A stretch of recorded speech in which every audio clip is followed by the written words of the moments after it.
Thank you for all of this. It's really wonderful and enlivening. I'm relatively new at this, coming to these your teaching, and it's been wonderful, and it's in alignment with something that I've been doing for a while. I'm involved very intensely in the study of shamanism, and I kind of came into doing this after many years of spiritual practice and a lot of other things, because I was on a solo in the mountains some time ago, and I came out of my tent in the middle of the night, and I looked up at the sky, and the stars were so bright, and I just burst into tears because I felt how disconnected I feel or am from the planet itself. Through a series of events, I started to study these things, and what it's mostly about at this point is about sacred trust. Trust in Great Spirit for creative inspiration and expression, and trust in Mother Earth that, will be sustained as long as we're supposed to be here, and trusting in the knowing, the knowing that's inherent, and it seems very much in line with all of the things that you're saying. One of the things that has been talked about a lot is that the reason for the reemergence of shamanism, which is basically the oldest tradition on the planet, was that when human beings first appeared on the earth, they seemed so fragile and helpless that the other species that were here decided they would teach them. And so for centuries, the shamans accepted that. They respected the animals, the spirit allies, the plants, to teach them. We want to tell that story slightly different. We're not contradicting the story in any way, but we are taking it a bit further. The beasts of your planet are allowers. And so they are in vibrational alignment with who they are, and therefore teachers.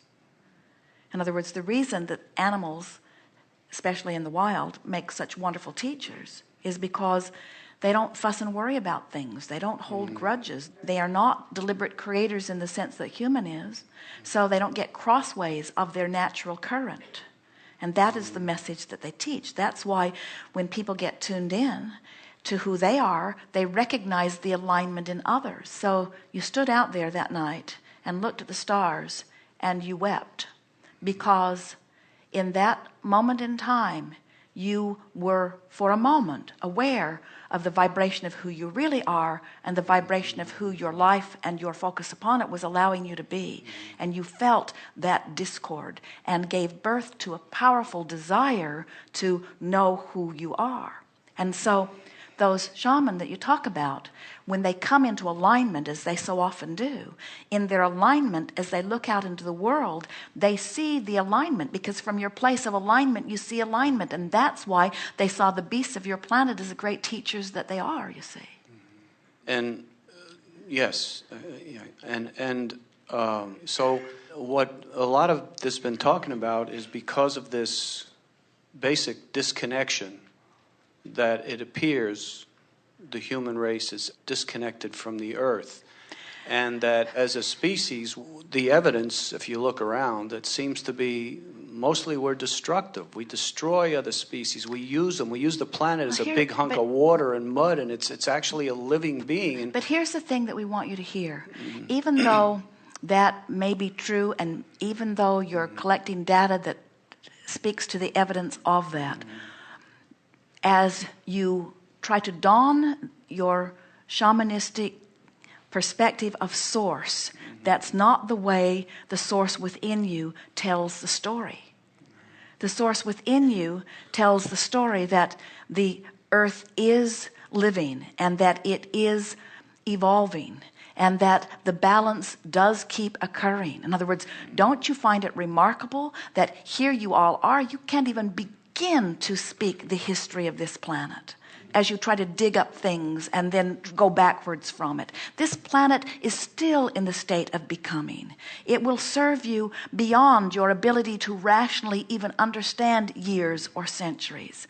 This planet is a planet of well-being, and the well-being of this planet is dominant. And what you are speaking about here in the disconnect of man, yes, we agree with you. People get crossways of all of this, but do you know there is so much more reason to not worry about it than there is to worry about it, and we'll tell you why. So here you all are, banging around in the way that you do, and having your wars, and having your disagreements, and having your heartbreaks, and a whole lot of other wonderful stuff too. But let's just talk about this part that you were amplifying there. So these things going wrong, and with everything that you perceive as going wrong, you are launching a powerful rocket of desire for it to go differently. When there's war, you want peace. When there's shortage, you want abundance. When there's sickness, you want wellness. When there's unfairness, you want fairness. In other words, you all, billions of you for eons, have been launching these rockets of desires. And every time any of you launch your powerful, important, individualistic, from your personal perspective, rocket of desire, the source within you says, you should know. You're on the leading edge of thought. You have synthesized the data, and this is your request. And the source energy within you goes right to that request and becomes it. So imagine if that's what's amassing in your personal vibrational escrow. Imagine the vibrational escrow of mass consciousness that must have been amassing through all these years. And here's the part we want you to hear.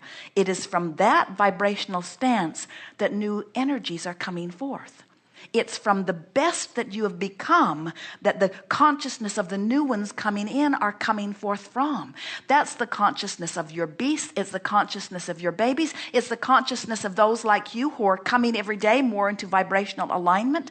So the old disconnected ones are croaking. The new really connected ones are being born. The old disconnected ones are turning downstream. In other words, this is the time of awakening. This is not a time for you to worry about your planet or to worry about things going wrong. The stream of well-being is so much more dominant.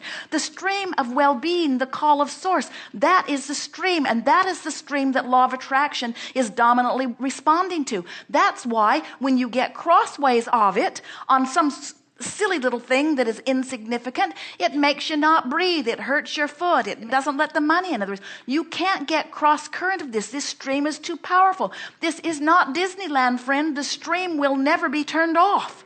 You don't need to worry about it. Your only question is going with it or not. We say, how's it feel? If it feels great, you're going with it. If it doesn't feel so great, you're not.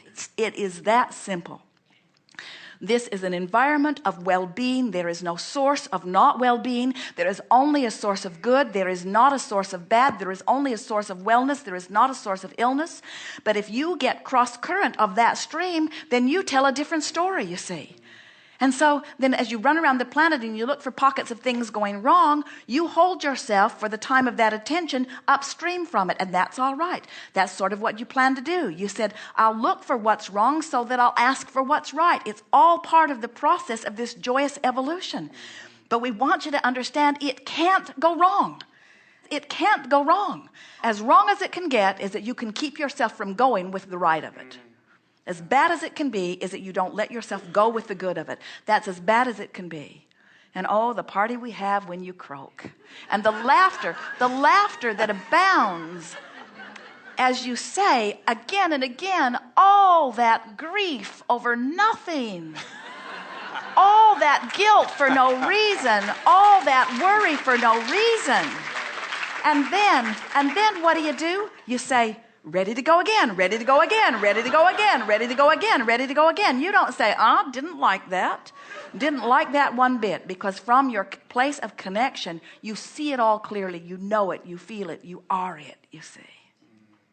Thank you.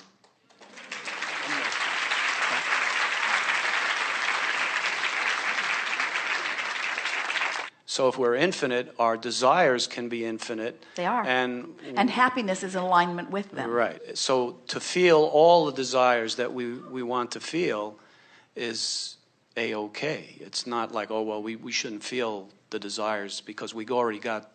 In your earlier words of things going wrong, that's as wrong as it gets. People saying, I want something, but it is inappropriate for me to want it. And we say, your life has caused you to naturally give birth to it, and your discomfort is that you're not going with it. You see. Right. Isn't that not nice going to with the know? flow. It's amazing. Right on, Abraham. Okay.